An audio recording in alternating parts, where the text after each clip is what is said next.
Kung sawa ka na sa beef bolognese, lasagna at carbonara, why not try nyo naman etong curry prawn pasta. Hello peoples! Ako si Angge, isang domestic helper dito sa Hong Kong. For today's vlog, another full meal na laman ang i-share ko sa inyo. At dahil pasta ang lulutuin natin, magpapakulo ako dito ng tubig. Yun lang ang ilalagay natin dito at wag na wag tayo maglalagay ng oil kapag nagpapakulo tayo o nagpapalambot tayo ng pasta. Nakakatulong kasi etong asin para matighten yung gluten structure para maging chewy at firm yung texture ng ating pasta. Hindi ako naglagay ng oil sa may tubig para dumikit yung sauce na gagawin natin mamaya. Anyways, pagkakulo ng tubig, nilagay ko na rin etong pasta at kukunti lang nilagay ko dahil ako lang naman ang kakain. At habang niluluto tong pasta, asikasuhin ko naman etong prawn na gagamitin natin at etong frozen ang binili ko sa may Fusion. Mabilis lang to, gawa ng wala ng ulo tong nabili kong frozen na prawn.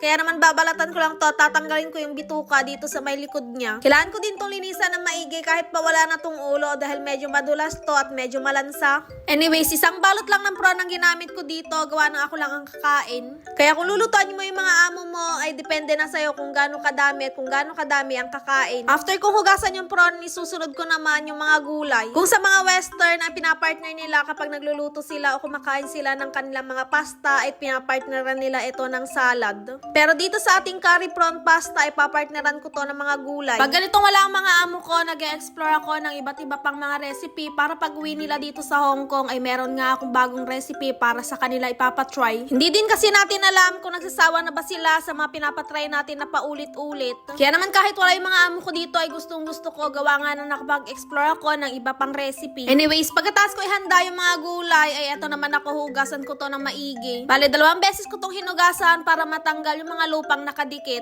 After kong hugasan yung gulay, okay na tong ating pasta. Kaya bago ko i-drain ito, kumuha muna ako ng isang tasa para gagamitin natin mamaya sa may sauce. After ko makakuha ng sabaw dito sa ating pinagpakuluan, ay drainin ko lang ito. Tignan nyo naman at hindi nagdikit-dikit yung ating pasta. Anyways, magkakat na ako dito ng mga gulay at itong mga gulay na gagamitin ko ay meron akong carrots, zucchini, bell peppers, mushroom, asparagus. Pwede din kayo maglagay dito ng onion o kaya naman yung sweet corn at hatiin lang sa maliliit. Since ito lang yung available dito sa fridge namin, ito lang ang gagamitin ko. Kinat ko lang ito mga gulay natin into bite size para madali ko siyang kainin mamaya. Take note peoples, bago kiniwa yung ating mushroom ay pinigaan ko yon dahil nagsasabaw yun kapag inilagay natin mamaya sa oven. Then after ko etong ikat ay nag-drizzle ako dito ng olive oil. Then after ng olive oil, para may lasa ang ating gulay ay maglalagay din ako ng asin. At syempre tatansyahin nyo yan kung gaano kaalat ang gusto nyo. Then after nun, imimix together natin to hanggang sa makaut lahat ng ating gulay.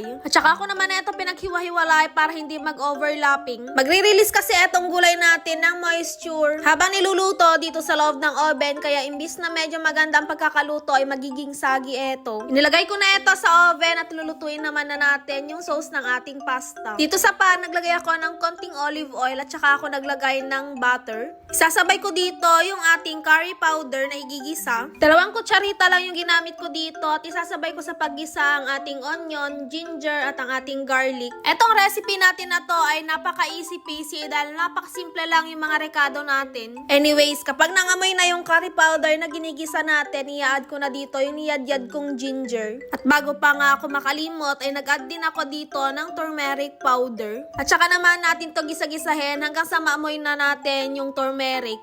After nun, ilalagay na natin yung nilinisan nating prawn kanina. At finay ko lang ito, baliktaran at saka na ako nag-add dito nung tubig na pinagpakuluan natin ng pasta. Konti lang yung nilagay ko kasi ayoko nga nung napakadaming sauce. Pero kung ikaw naman ay mahilig sa masos na pasta, ay pwede mo namang dagdagan yung gagawin mong sauce. Tsaka ako naman ito titimplahan ng light sauce, fish sauce, paminta, kaunting asin para naman hindi sobrang alat.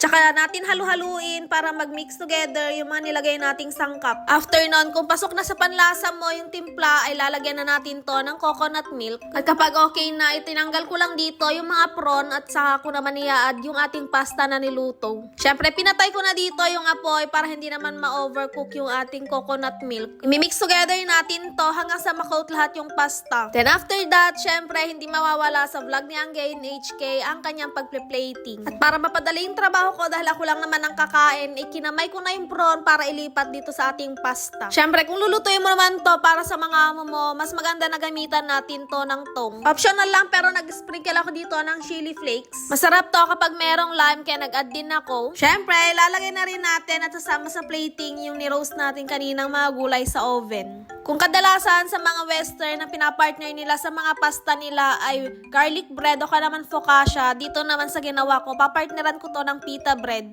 Masarap din sana yung naan bread kaso wala talaga ako nun. Kaya etong pita bread ay okay na to. Tapos na nga natin tong easy recipe natin, kaya naman sana ay nagustuhan nyo at i-share nyo etong video na to para sa susunod ay makakagawa ulit ako ng mga panibago pang content. Excited na rin ako ipatry to sa mga amo ko pagbalik nga nila galing UK. Kung gusto nyo ng ganito mga content at hindi ka pa nakaka-follow, baka naman pwede maglambing sa inyo at i-follow ako. Yun lang muna for today's video. Thank you for watching. Bye!